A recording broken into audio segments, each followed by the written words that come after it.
Red River Rivalry. Yes. Say that 5 times fast. I almost butchered it there. Oklahoma and Texas on Saturday. Jalen Hurts and the Sooners, 10.5-point favorites over Sam Ehlinger and the Longhorns. Look, this is the first real test for Oklahoma, but they have the best offense in the country, #1 in many statistical categories, including total offense. And their defense is much improved from last year as well. Statistically, a much better defense than Texas has. Texas's defense is 104th. That's not good. So, no, it's not good. Oklahoma is going to win this one.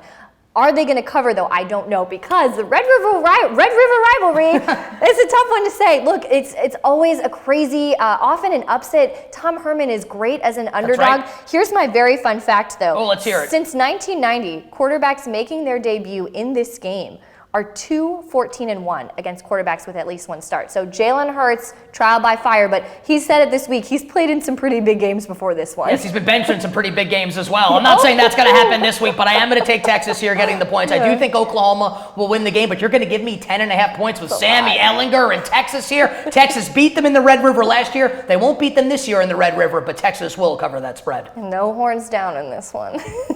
Big SEC clash at College Station. Tua Tagovailoa and Alabama, a 17-point favorite against Jimbo Fisher and the Aggies. Everyone's favorite place to go, College Station. Not really. Look, two things really jump out to me about this one. A couple of trends on both teams. Aggies 9-2 against the spread in their last 11 games. Bama 2-6 against the spread in their last 8. Those are good trends. Alabama does not usually cover. They are going to win this game going away, but this is going to be their toughest test so far, and they don't usually cover, so that's what I'm watching in this one. A&M's offense, not very good. I think it's going to be low scoring. I'm going to lay it with Alabama, but with not a lot of confidence for a lot of the reasons that you just said. Plus, when Texas A&M played Clemson earlier this year, A&M backdoored that game, and I laid the points with Clemson, so it makes me a little nervous, but I think Bama's just going to be too much here. I'm a big Bama guy in this game. I'm going to lay it with Nick Saban, Tua Tagovailoa, and the Crimson Tide. Big game on Saturday in the Big Ten, where the Penn State Nittany Lions 3.5-point favorites on the road at the Iowa Hawkeyes. Look, this is the first real test for Penn State, and Kinnick Stadium at night is where Big Ten teams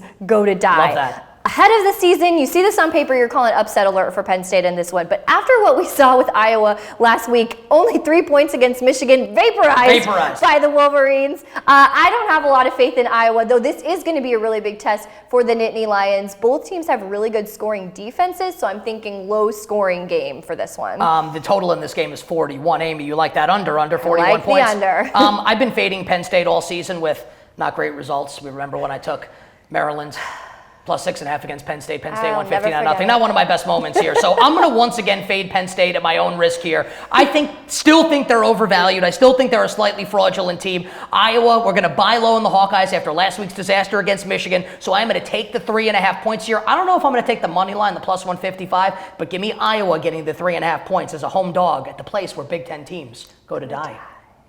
Very morbid. Spooky. Full disclosure, everybody, Amy Campbell is a graduate of the University of Florida, so we'll see if we get an emo bet for you here on the Gators as they visit Death Valley against LSU, where Joe Burrow and the Tigers, nearly a 2-touchdown favorite, laying 13.5 against a Florida team that just beat Auburn last week. Man, that's going to be an awesome environment. I wish I could be there. I would not go near this one because I'm too emotional, but here's what I see when I look at this matchup. Florida's defense, number 11 in the country. It's going to be the toughest test for the LSU offense. That LSU has an offense, a real offense this year. Statistically, number 2 in the country. So something has to give here. Florida's defense leads the country in interceptions with 12. Joe Burrow has only thrown 3 all season. Something has to give here. How does he react when he throws a couple of turnovers, a little adversity? I want the Gators to win. I don't think they will, but I think they'll cover. But remember, I'm emotional. Oh, I see. I'm taking emotion out of it. And you know what I know is going to happen? You're going to hurt me right now. LSU is going to kick the stuffing out of the Gators on Saturday. Here's all you need to know. Florida just beat Auburn last week in the nationally televised game. Now they're getting nearly 2 touchdowns. Casual bettors are going to open up his or her computer, go on his or her phone on Saturday and see, wow, Florida's getting 13.5 and bet on Florida. And then they're going to be shocked 9 hours later, because college games are 9 hours long, when LSU wins the game by 3 touchdowns. Huge game for Joe Burrow. Florida a little out of its league. I'm going to lay it with confidence with LSU.